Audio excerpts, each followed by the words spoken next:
Welcome to Season 5 of the Color Success Podcast, where we talk with guests from AAPI and ethnic minority communities and have real discussions about mental health and what success looks like. I'm your host, Dr. Stephanie J. Wong. Before we get into it, remember to subscribe to our mailing list for free at colorsuccesspodcast.com so you don't miss any updates. There, you will find our socials, YouTube channel, and all episodes on streaming platforms for great additional content. Today on the show, I have Marie Antoinette. She is an author, filmmaker, and creative designer. She was born and raised in Tampa, Florida. Passionate about community initiatives that encourage healthcare education and supports children as well as single-parent homes, Marie studied healthcare services, which led her into the field of anesthesiology. With a deep-rooted curiosity about fashion and art and how these industry sectors impact inclusivity, Marie's true calling emerged when a woman in a fabric store told her, "You're pretty for a dark-skinned girl." Surprised that skin tone and color were still such a big part of society's narrative, Marie started development on Melanin, a documentary, book, and lifestyle brand that positively demystifies colorism, which we will get more into in just a few minutes. In 2021, Marie launched Sapphire Diamonds, a bold and inclusive clothing brand. She also created the Sapphire Diamond Awards, which recognizes members of the community who are making an impact through relevant socioeconomic initiatives. This year, she will launch part 2 of her Melanin documentary and will expand her messaging about fashion, inclusivity, and art in partnership with several corporate and educational institutions around the country. Marie, thank you so much for being here today. Thank you for having me. I'm glad we've been able to kind of communicate over email and just connect and look at us, two powerful women of color on camera. Yes, that's right. This is amazing to me, and we'll be setting an example even just by existing today on this episode. Absolutely. So talk to me a little bit about your journey, because that was a lot. You've done a lot. Yeah. And that's the other thing is, as women of color, we tend to do a lot. So walk me through your journey. So many different paths. So, I grew up in Tampa. I went to school. I've always loved fashion and all of that type of stuff, but I knew I needed a job with security. So that's what led me going into healthcare. But I used to do more fashion and artistic things more as a hobby. And then in 2018, I moved to Atlanta, and I just started digging more into that creative side. And then people started gravitating to it. So I started doing more of it. And then people would tell me they were inspired by certain things, which encouraged me to do more of it. And that's how I got to the point of the whole documentary and book, which wasn't a planned success, I guess I could say. It was honestly something to do just until I was doing my next fashion show. But it just did really well, and I just kind of kept going with that. Talk to me more about this concept of colorism, which is a bias towards darker toned folks. And for even in Asian cultures, it's like if you're darker, you used to work in the fields, or for the older generations. And so really this putting people on a pedestal that are lighter toned. Yeah, so I grew up, very familiar with it because people made comments about my complexion or would say that I was pretty to be dark and things like that. But as I got older, I knew it still existed, but I don't feel like it had affected me as much because I didn't think about it. It was a thing more so, it definitely can start in the home. And then it's more so like in school age and around your peers, and that's where you're hearing it more. And as I got older, and I guess maybe just even more comfortable, I didn't think about it as much. So when I was in the fabric store and the woman said that to me, it was a little triggering because I hadn't heard it in so long. So I'm thinking, wow, people still say this. And so that's what encouraged me to just, put an artistic spin on it. But yeah, once I started doing the project, I did a casting call. My original plan was to get all ethnicities. I even put it on my flyer because I know it happens in India. I know it happens in Asia. But at the casting call, Black women showed up. Some mixed or fair skin, whatever, but they're the ones who showed up because they wasn't quite clear on, and I did that on purpose, what this project was about. That I think most people thought it was a fashion show because that's what I do a lot of.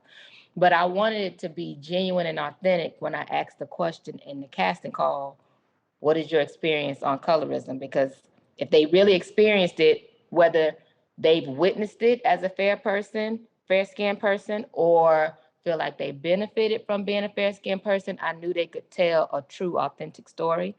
So I didn't want nobody coming in making up something just to be a part of the project. So I didn't reveal that part initially. And just throughout the process of it, I realized I still had my own biases on things. So I learned from the other women and just learned that it's still happening. Because when I did the project, I knew this wasn't a new concept. I just wanted to add an artistic flair to it and try to change the narrative. We've been talking about this in Black culture forever. Like, so I know that it's not new, but I think the way that it was presented, people gravitated towards it because it was different. It was different. Absolutely. And so my husband is darker, of darker complexion. He's Vietnamese. Everyone thinks he's Filipino, but my kids are on the darker side, so to speak, and I see it in the way that children are also educated, those external, and covert also messages of what's beautiful and what's not. And it's just sometimes so dichotomous. And yes. I mean, I just don't see much sunlight because of the nature of my work. So, but also my family is a little bit more fair-skinned complexion, but it's interesting how even as generations come along and have had different experiences in America, there's still this undercurrent of value to lighter skin. Right. And I can speak more, not for all Black people. I'm not saying that, but I can. And me neither. Not all Asian people. I can speak more about what I've seen and witnessed in my own culture, but for sure, you see it in music videos that the lighter skin is glorified. Yeah. You see it in like movies or TV shows where even if it's a family, typically the mom is lighter skinned, the dad is darker, and then all the girls are definitely lighter. You can get away with the darker boys, but the women are definitely lighter. I feel like the first time I ever seen a dark mom was on Fresh Prince when they first started on video. Yeah. She was the first one that I realized, like, oh. And that was unfortunate, she got pushed out for a number of reasons, but yeah, totally. Right, but that was the first time that I can remember off the top of my head that I even seen that. So it's definitely there. And, for us, it's dating back to slavery with field slaves and house slaves. And the ones in the house typically probably were mixed, or what they used to say mulatto back then. So, you know what I mean? So it's definitely still a thing. I think some people don't even when doing this project, some people did not know what colorism was. Like at my casting call, I asked many women and they would be like they had no idea what it was. But once it was explained, they were familiar with that, but not necessarily the word. Yeah. And I think just being able to have some sense of definition or a word associated with that and explanation definitely helps people realize, like, hey, I'm not crazy. I'm not, because people gaslight you all the time that this is not happening, right? Correct. So I think the film and the project is just so important for people to understand that. I mean, obviously you wear multiple hats, no pun intended, because you are wearing a hat. But there's so many things that you do. And we've talked about it as well, of being mothers, being daughters. And so how do you manage all these different roles that you have? Yeah. So when I came to Atlanta, I got because there was so many new things happening when I moved here. And so I felt really confused, and I was just like, oh gosh, what have I done really? And so I got a life coach. His name is Sean. And so I've been doing sessions with him for probably 3 years. And one thing he taught me is to ground myself first.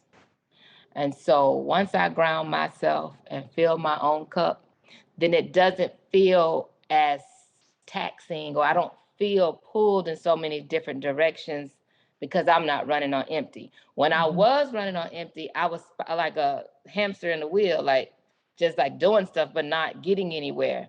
And so once I started taking care of myself first, it allowed me to organize my time, give, plan and planning. So like when I'm gonna spend time with my daughter, when I'm gonna spend time on a project, when I'm gonna spend time for myself, my family, my mom, my siblings. So that's how I'm able to do it. It starts with myself first.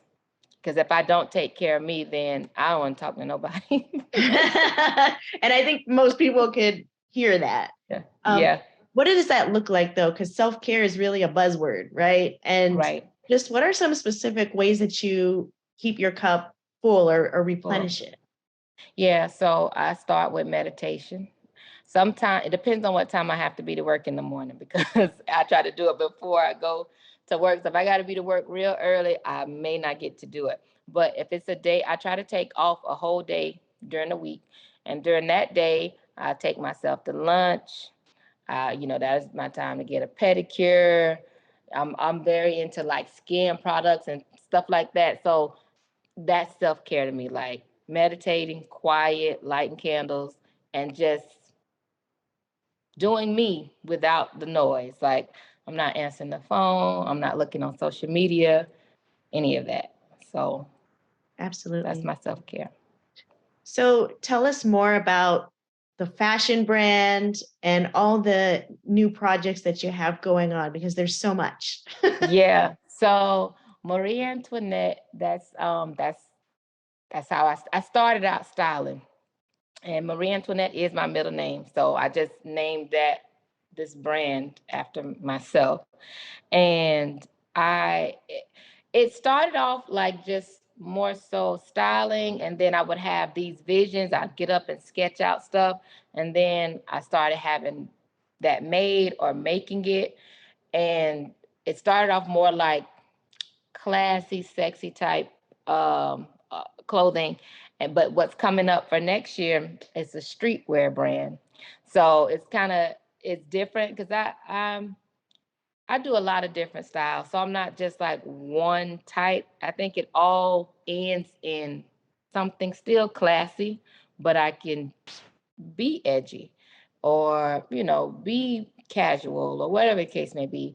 So with my fashion brand, it just mainly caters to women. But this year I am making pieces for men. I've had a fashion show. It was called Legend. That was an all male fashion show, but I didn't make those clothes. I styled it. I just was showing how I do productions and my creativity. Sapphire Diamond was the first fashion show that I did the full production, creative director, and the clothes. And so that was all women. And then this Sapphire Diamond that's coming up, that streetwear, that'll include men as well. So what goes into a production? Because we see it on television or YouTube or whatever, people looking glamorous and walking. They've had a lot of stuff behind the scenes, but like from doing a full production on your own, what does that look like? Oh, a lot of prayer. So it starts off when a creative bug bites me. Like something I get inspired by. Typically it's something personal, because I think that's how my passion ends up pouring out into it, and I'm able to give it my all. So typically Sapphire Diamond, Sapphire being the gemstone for September, my birthday, September 29th. So blue. So you know what I mean? So it starts with some type of inspiration that I'm passionate about. And then I just start writing it down. I just start writing down all my ideas, what I see as the downloads are coming in my mind, they're going on the paper. And then from there, I start looking for the team, because I know I can't do it myself. I love that. It's just, I know like I may have this direction, but I know I cannot do it myself. And so I started looking for my team, start looking on social media, who's great videographer, who does AV production lights well, who creates and build things. Like at my last show, I had diamonds built and made that set on the Wow. runway, and that they came out of a diamond. So the thought may be massive, but I can't rest until I get it done, because I feel like if God put it here, it's a reason. So I'm gonna get it out. So I start looking to see who does what, and then I create a call sheet, and the call sheet probably sometimes become 10 pages, but that's how I stay organized. This is this person, all their contact information, and we have meetings. And even with my models, we have rehearsals, because one of the first things I ask is your dedication to the project, because I know it's a process. By the time I start casting or start looking for whoever, it's probably 6, 7 months before the actual show. Right. So people drop out, or things happen, emergencies. That's fine, and I've learned a lot along the way. But I always ask everybody's dedication to the project. If you're not dedicated, please don't waste my time. And I'm just like that across the board. I'm not going to waste anybody's time, and I don't want them wasting mine. But I treat people well. I always feed everybody when we have our meetings and our rehearsals, and and I'm as transparent as I can be about anything that's going on, maybe behind the scenes, that if it goes left, everybody may have wanted to know. So, I don't like to make anybody worry, but I communicate a lot with them. And then we get to showtime. And showtime is crazy, of course. And I'm like completely going mad, but it always works out. And when I don't know what it looks like during the time, so I depend heavily on footage and videos. So when it's over, I can look back at it and see, what was good, what needs to be fixed for the next time, and just try to enjoy the moment as well. That's really good to go through your footage. It reminds me of like athletes who go through theirs and look at the plays and make sure that they're improving upon that. And talk to me more about the logistics of finances, paying for different things, because I think a lot of people really go into these creative endeavors and they don't necessarily know the business side. Yeah, absolutely. So I fund my own projects. That's why I still work full time every day. And so last year for Sapphire Diamonds, because I give the awards to nonprofit organizations and things like that, and I sell tickets as well. And so a portion of those proceeds, I don't only give the award to that organization, but I give money to that organization from the ticket sales. And so I was blessed enough last year to get sponsors as well.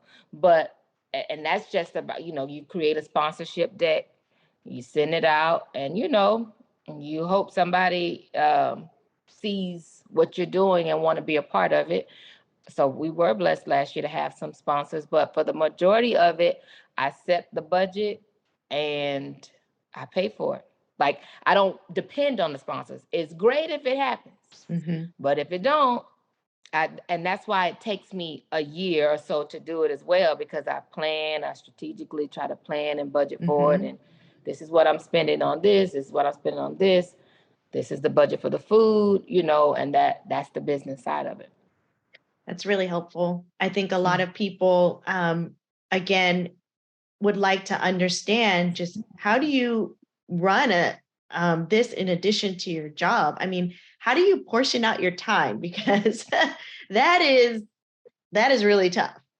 It is hard. So when I first started, I was up all night because trying to make things right. And I'm like, okay, you burning the candle at both ends. You can't be doing this. And so, but I wasn't making the money yet in my Marie Antoinette business.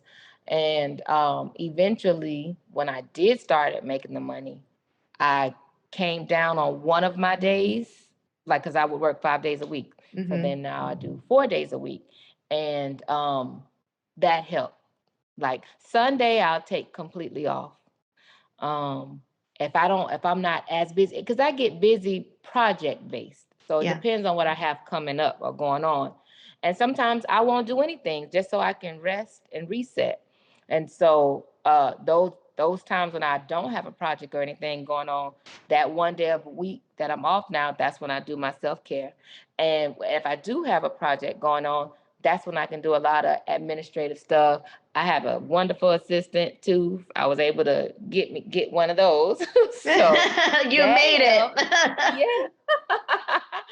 That helps. And so we'll be talking or texting. So if I can't talk and I'm at work, he knows. And I just he texts me, "You ready for your podcast interview?" Like before this. So he keeps me in line with things that I have to do and get done. So that's basically where I'm at with it.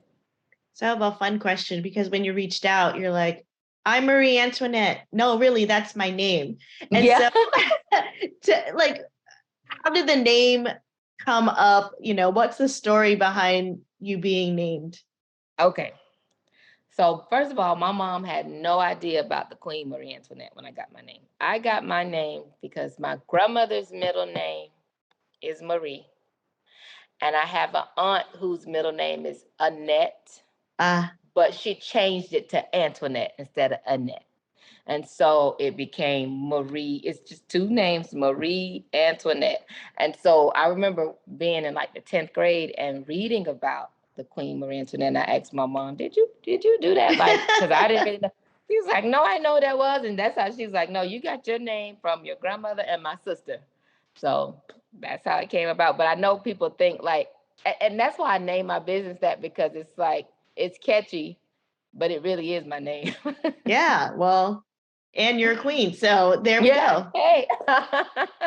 So I'm asking this question from everyone in this new season. I can't believe we're in season 5 now, but what does success look like to you? Success to me is when you're at peace with your lifestyle, you're at peace with decisions you make or have made, even if they were good or bad. You become at peace with it, and you can offer. I think you're successful too when you can offer support and help pull somebody up to help them become successful as well. Like, how successful are you if you feel like you're at the top and you're not, Giving back. ushering people in, right, or give it back. So to me, that's success. I don't see it as money, what you have, and the tangible things.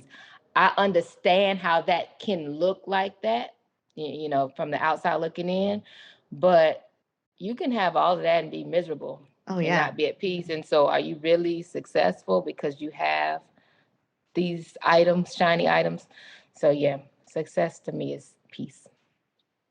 I'm wondering too, what are some of the challenges or decisions you've made that you've come to peace with? Because we all make decisions, we all have challenges. Right. What are some of those?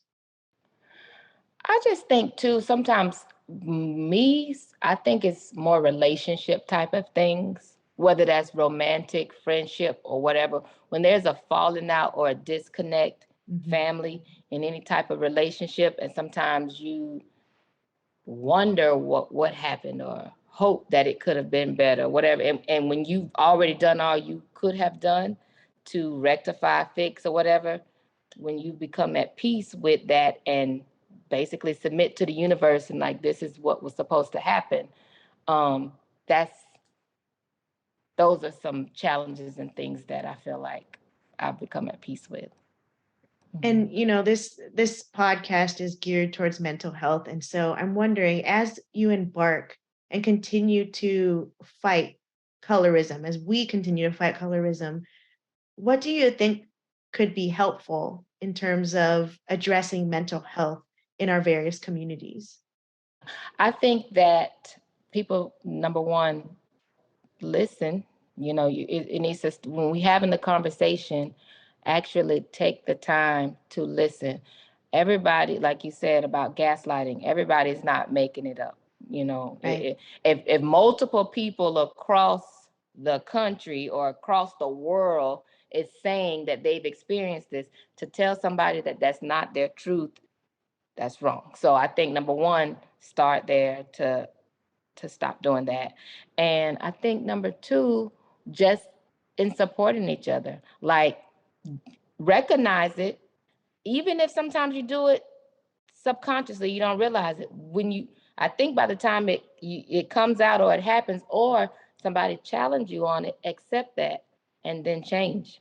It's okay to be corrected and accept that and change. What is some language or ways that you kind of stood up when you see some of these things happening? What I like to do, because I try not to be accusatory to Mhm. anybody, and everybody's experiences are different.